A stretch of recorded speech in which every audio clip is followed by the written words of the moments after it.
Mr. Nichols, I'm deeply concerned that the Western Hemisphere is being overwhelmed by anti-Americanism, and that countries across the region are aligning themselves with our adversaries and our enemies. I'm deeply concerned that former U.S. allies are being replaced by leaders who are actively hostile to us and our interests, and that the Biden administration has chosen to embrace many of those leaders. President Biden warmly hosted Lula da Silva at the White House and called him a close friend. Lula is an anti-American Chavista who embraces the Chinese Communist Party, Vladimir Putin, and the Iranian regime. I'll note that President Biden has not extended the same courtesy to Israeli Prime Minister Benjamin Netanyahu, and indeed the Biden White House has made clear that Israel's Prime Minister is not welcome in the Biden White House. Now, one of the very insidious ways that our adversaries and our enemies have infiltrated the region is through corruption. China, Russia, and Iran all exploit endemic corruption, including and especially corruption driven by left-wing movements to advance their geopolitical agendas. Congress, and specifically this committee, has recognized the importance of combating such corruption and have given you powerful tools, in particular under Section 7031C, sanction authorities.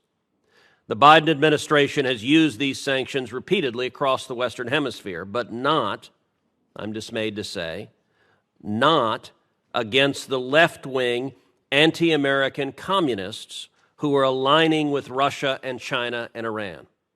Quite the opposite. Again, the Biden administration has looked the other way at malign behavior from such actors.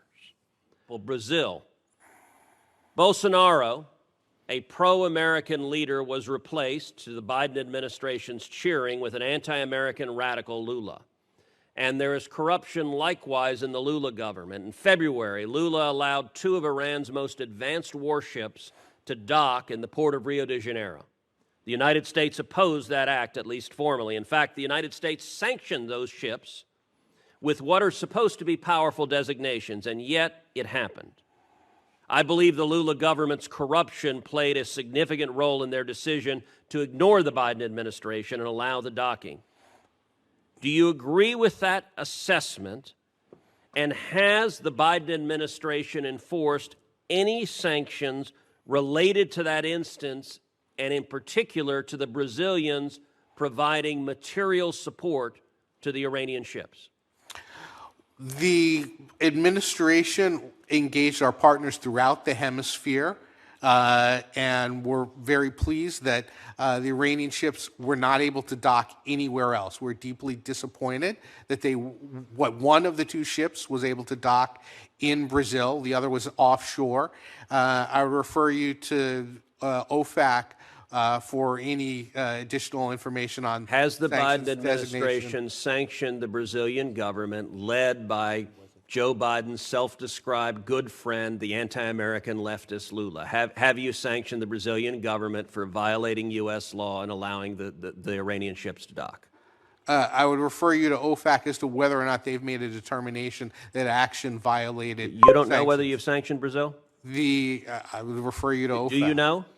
I would refer you to OFAC. Do you know the answer? That's a yes or no question. Do you know whether the Biden administration has sanctioned Brazil? I am not aware of any sanctions with regard to that specific situation. Nor am I, and that's the problem.